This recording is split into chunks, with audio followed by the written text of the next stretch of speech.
Buenos días o buenas tardes. El día de hoy vamos a estudiar la generación del 50, que es un grupo de escritores muy interesante, muy importante. Se considera prácticamente el renacimiento de la literatura en el Perú.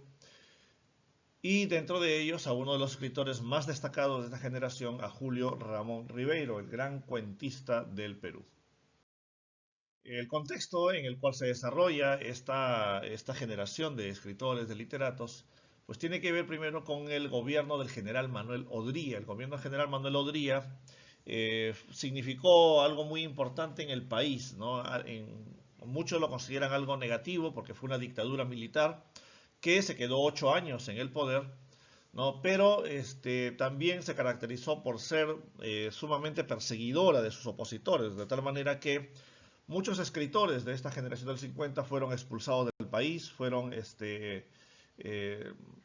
expulsados del país para poder vivir en otros lugares, ¿no? Eso fue justamente la persecución política que este dictador hizo contra todos los intelectuales de la época. Se dio además un gran desarrollo de la infraestructura en la ciudad de Lima, ¿no? A partir de los años 50 es que Lima empieza a crecer y a convertirse en la gran urbe que es hoy en día. Durante esta época se comienzan a generar las famosas migraciones de la sierra, sobre todo hacia la capital de Lima, y esto genera una gran explosión demográfica, es decir, un crecimiento enorme de la población en la ciudad de Lima. Significa mano de obra barata para la industria, para el comercio, para la construcción, para la infraestructura, pero también significa la aparición de las denominadas barriadas y pueblos jóvenes, es decir, Lima empieza a convertirse en lo que hoy es una ciudad prácticamente de migrantes a partir de estos años 50. Entonces, es una época marcada por básicamente estas características que esto también influye muchísimo en la literatura de la época. Las características fundamentales de esta literatura es que se desarrolló con mayor preferencia la narrativa, pero también hay, por supuesto, poesía y teatro. Aparecen diversas corrientes dentro de ello, ¿no? Por ejemplo, el neoindigenismo, el neorealismo y el relato fantástico. Es decir, no es una generación de escritores muy uniformes, sino que ya empiezan a haber diversas tendencias dentro de la literatura nacional. Los personajes reflejan mucho la realidad mayoritaria de aquel momento, que era el migrante provinciano. Es decir, el migrante provinciano se convierte en el protagonista de cuentos, de novelas, de diversos escritos y obras literarias de la época, porque justamente era el personaje mayoritario que se veía aquí en Lima, era el personaje más llamativo, ¿no? Se desarrollan temas sociales producidos justamente por las migraciones, como las barriadas, siendo el primero en mencionarlos en la literatura el escritor Enrique Congrains Martín, ¿no? Se presenta Lima como una ciudad que se traga a los provincianos para alimentarse, es decir, una ciudad que crece justamente a costa de estas migraciones, en donde los provincianos vienen y de alguna manera pues van perdiendo su espíritu, van perdiendo su identidad, van perdiendo sus costumbres, van perdiendo su idioma, ¿no? Para poder asimilarse a una realidad como es la realidad de Lima. Pone en evidencia las circunstancias que rodean a una clase media moderna que va surgiendo en esa época. Es decir, es una época de bastante encuentros y conflictos sociales, justamente debido a la migración que se va produciendo desde la sierra hacia la capital del Perú. Entre los principales representantes tenemos en la narrativa a Carlos Eduardo Zabaleta, a Leodoro Vargas Vicuña, a Jorge Vacacorso, a Enrique Congrais Martín, a Julio Ramón Ribeiro, que ya lo estudiaremos más adelante en esta misma clase. Y en poesía tendremos a Alejandro Romualdo, a Washington Delgado, a Carlos Germán Belli, a Francisco Bendezú, Juan Gonzalo Rosé, Pablo Guevara, entre otros más. Ahora vamos a centrarnos en Julio Ramón Ribeiro, el representante más destacado de este grupo de escritores llamado la Generación del 50. Él nació en Lima en 1929, estudió Derecho en la Universidad Católica. Viajó por España, Alemania, Francia y se estableció finalmente para vivir en París, y ahí vivió prácticamente hasta el final de sus días. Colaboró en diversas revistas nacionales y extranjeras, fue embajador del Perú ante la UNESCO y ganó el premio de novela Juan Rulfo, ¿no? Un premio muy importante en la narrativa en idioma español. Murió el 4 de diciembre de 1994, días después de obtener el premio Juan Rulfo. Entre los cuentos principales de Julio Ramón Ribeiro tenemos Los gallinazos sin plumas, su primera colección de cuentos, Cuentos de circunstancias, Las botellas y los hombres. En 1974 publica La palabra del mudo, que es una compilación de sus cuentos, es decir, una recopilación de varios de los cuentos que ya había escrito anteriormente y algunos nuevos. Existen varias ediciones de este libro, y en el 77 publica Silvio en el Rosedal. Entonces ahí tenemos la imagen, por ejemplo, de uno de los libros más destacados, más conocidos de Julio Ramón Ribeiro, La palabra del mudo. Entre sus novelas tenemos La crónica de San Gabriel, que ganó el Premio Nacional de Novela, Los geniecillos dominicales, que también ganó un premio de novela del Diario Expreso, y en el 76 publica Cambio de guardia. En el teatro también incursionó en el teatro y, por supuesto, publica Santiago el pajarero, ¿no? Basado en una tradición de Ricardo Palma, y en el 81 publica Atusparia.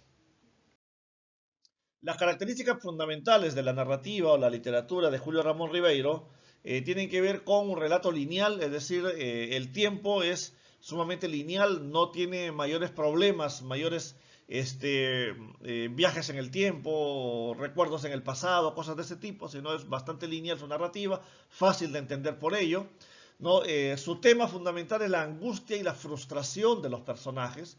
Se caracteriza por el escepticismo ante la realidad de sus personajes, porque estos no pueden cambiar su situación. Se da un antagonismo entre lo oficial y lo marginal, en donde siempre pues, lo marginal va perdiendo terreno, ¿no? Los personajes son individuos muy marginados, ¿no? Y utiliza el humor, pero no llega a la burla, ¿ya? Y se alterna entre la ilusión y la derrota. Los gallinazos sin plumas, uno de los primeros cuentos y uno de los más destacados de Julio Ramón Ribeiro. Este cuento está ambientado en un arrabal de Lima, es decir, en una barriada, en un lugar, en un pueblo joven, emergente, en un asentamiento humano, como se le pretenda llamar, ¿no? Que está cerca al mar.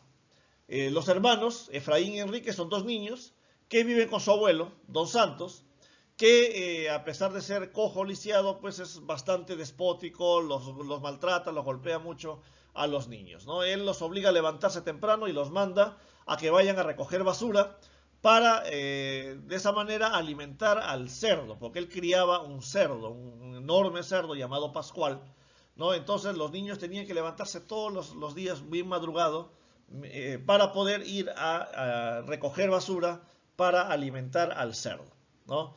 Eh, es así que ellos llegan hasta el arrojadero de basura y ahí encuentran bastante basura para que el cerdo coma, pero como había también bastante basura ahí, un día uno de los niños, Efraín, se corta con un vidrio el pie y de esto, pues como estaba todo sucio ahí en la basura, se infecta este pie y ya no puede salir a recoger más basura, ¿no? Entonces el abuelo, muy diferente, obliga al otro hermano, Enrique, a que él tiene que traer el doble, ¿no? Por los dos hermanos, mientras que el hermano herido se pasa básicamente en la casa, cada vez enfermándose cada vez más, ¿no? Enrique adopta un perrito que lo encuentra en la basura, en el basural, ¿no? Y le da el nombre de Pedro y lo lleva a su casa para que acompañe a su hermano enfermo, ¿ya? Sin embargo, el abuelo pues sigue siendo sumamente negativo con ellos y al final, inclusive como los niños no casi quieren salir porque se enferman, entonces el abuelo él mismo sale, comienza él mismo a buscar la basura, pero como era cojito, era anciano, ya no podía tener pues la misma agilidad que sus nietos y no podía recoger tanta basura, ¿no? Cada vez el cerdo era más grande y por lo tanto pedía más comida, gritaba más fuerte y esto le molestaba tanto al abuelo, golpeaba a los nietos y era todo un círculo vicioso en donde los nietos pues perdían bastante, ¿no? Es así que uno de los niños, Enrique, se ofrece de todas maneras ir él solo, a pesar de estar enfermo, se va hacia el basural y lo deja a su hermano que lo cuide, pues el perrito que ya era llamado Pedro.